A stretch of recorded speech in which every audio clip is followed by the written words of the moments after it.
But how do you encourage a more mindful product design phase in something that a lot of people don't think needs a lot of mindfulness? Good question.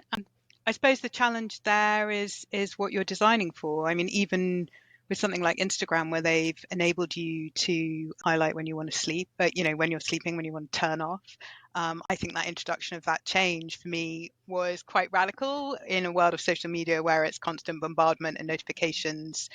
Think it's about designing to add back in friction, where all of going back to a reference around the kind of 2010s was about frictionless design because we were trying to get people to do new things with new technologies in a new space. Um, and I think now we need to be introducing friction at the right points. And I guess that again would be about caring a little bit more. That might seem initially at odds with kind of top line or shareholder interest because you want to get people to be doing more and spending more time on your app. But I actually think when we look at the consequences or ramifications of some of the addictions that can arise from kind of our rampant, I include myself here, our rampant social media use, and it's very much on my mind as a parent of two. Whenever I get that weekly alert about my weekly screen time, and I sort of betting myself, can I reduce it by another 5 minutes each week? People really value when an app is designed and considered in a way that enables you to switch off, opt out, slow down, introduce those moments of friction. Isn't that an anathema to what the people who hire you are looking for?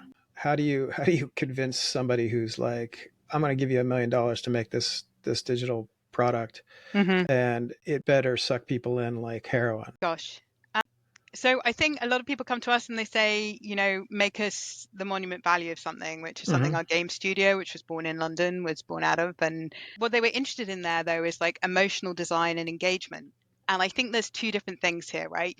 I think you've nailed it there. Like either you're going down the addiction path and like suck Hmm. me in like heroin, or you're creating something that's engaging. I want to come back to it, but I'm not addicted to it. I have autonomy and choice. And I don't abandon you. I think that's the other component, right? Good, strong engagement is a way of kind of compounding kind of drop off rate, which can exist, I download a new app, I play with it once, I abandon it.